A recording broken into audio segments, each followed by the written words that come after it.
अस्सलाम वालेकुम। उम्मीद करता हूँ सब खैरियत से होंगे। सबसे पहले तो 8 फरवरी की जो एहतजाज की कॉल है उस हवाले से बात करें तो जो ये कॉल है 8 फरवरी की एहतजाज की, वो हुकूमत के लिए सर दर्द बनी हुई है। हुकूमत की कोशिश थी कि महमूद अचकज़ई की और वज़ीर-ए-आज़म की जो है वो मीटिंग हो जाए, मुलाकात हो जाए और इस एहतजाज की जो कॉल है उसको बैकआउट करवाया जाए पीटीआई से, लेकिन जो कॉल है वो बरकरार है और पीटीआई का जो मूड है वो जहाना जाने का, मजम्मत करने के मूड के अंदर पीटीआई नजर आ रही है। उसी दिन 8 फरवरी को पहिया जाम हड़ताल भी होगी और पहिया जाम भी होगा और शटर डाउन हड़ताल का भी जो है वो प्लान किया जा रहा है कि शटर डाउन हड़ताल भी हो पूरे पाकिस्तान के अंदर। कामयाब होती है नहीं होती, किस हद तक होती है, मौलाना फजल रहमान इस एहतजाज के अंदर, इस मजम्मत के अंदर, कॉल के अंदर शामिल होते हैं नहीं होते, ये तो आने वाला वक्त बताएगा। लेकिन सर दस जो हुकूमत है उसकी पूरी कोशिश है कि किसी तरीके से मुज़ाकरात की तरफ लाया जाए पीटीआई को, और महमूद अचकज़ई को ऑफर भी की गई कि आपकी शहबाज शरीफ से जो है हम मीटिंग करवा देते हैं, जो आपके तहफ़्फ़ुज़ात हैं उसको दूर करने की कोशिश करते हैं। लेकिन पीटीआई की क़यादत की तरफ से और महमूद अचकज़ई की तरफ से अभी तक जो है वो इनकार सामने आया है। दूसरा आपको मैं बताऊं कि सुहेल अफरीदी को एक तरफ तो नाहल कराने की कोशिश की जा रही है और हुकूमत पूरी कोशिश कर रही है कि 9 मई के जो मामलात हैं, आज 2 साल 2.5 साल मेरे ख्याल में हो गए 9 मई को, तो उन मामलात के अंदर सुहेल अफरीदी को फिट इन किया जाए और 9 मई के को बहाना बना के, और उसकी कुछ तस्वीरें भी आपको पता है उस्मा बुखारी और ये सामने लेकर आए हैं कि जो 9 मई के वाक़यात हैं उसमें सुहेल अफरीदी शामिल हैं, दहशतगर्दी के वाक़यात में शामिल हैं, तो उनको 9 मई का बहाना बना के नाहल करने की कोशिश की जाएगी। लेकिन इस वक्त जो ये ट्राई की जा रही है, दूसरी तरफ उनके साथ बातचीत भी की जा रही है। मैं आपको बताऊं, बातचीत कोई अदारे नहीं कर रहे, बातचीत सिविल हुकूमत कर रही है, बैक डोर पे उनके साथ मामलात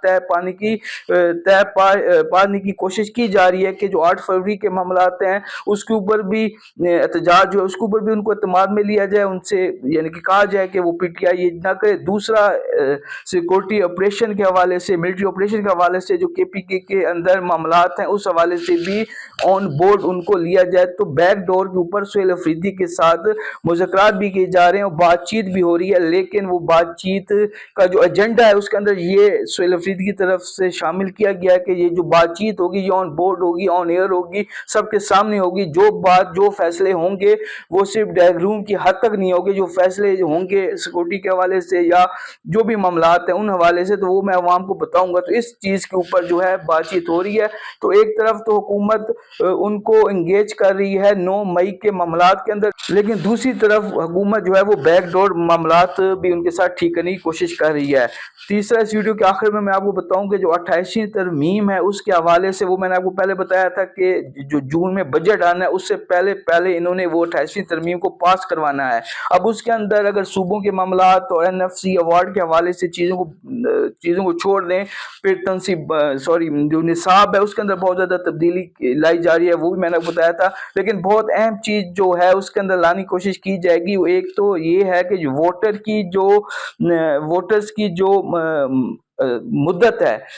उसकी एज की जो मुद्दत है उसको 18 साल से बढ़ा के, जो कि 18 साल है, 18 साल से बढ़ा के 25 से 30 साल करने की तजवीज़ है, ताकि जो यंग जनरेशन है, जिन्हें इस जनरेशन से बहुत ख़तरा महसूस करती है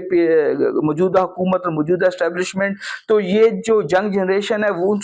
उनसे वोट का हक छीनने की ट्राई की जा रही है, उनसे वोट का हक वापस लेने की कोशिश की जाएगी इस 28वीं तरमीम के अंदर। तो जो मुद्दत है वोटर की एज की वो 25 या 30 साल रखी जाएगी। तो इससे जो यंग जनरेशन है, जो में बहुत ज्यादा तादाद में 60% या 55% बनती है पाकिस्तान की टोटल आबादी की, तो उनसे वो वोट का जो हक है वो छीना जा रहा है, जैसे ओवरसीज पाकिस्तानियों से वोट का हक छीना गया। दूसरा, असेंबली की मुद्दत के ऊपर बातचीत हो रही है। 5 साल जो अभी मौजूदा मुद्दत है उसको बढ़ा के 7 से 8 साल करने की तजवीज़ भी इस 28वीं तरमीम के अंदर होगी। तो ये दो ऐसे पॉइंट हैं जो कि मौजूदा हुकूमत को फेवर करेंगे और वो आने वाले इलेक्शंस के अंदर इसका भरपूर फायदा उठाएंगे। तो ये दो तजवीज़ें भी 28वीं तरमीम के अंदर आ सकती हैं और आने के इम्कानात हैं। बहुत शुक्रिया।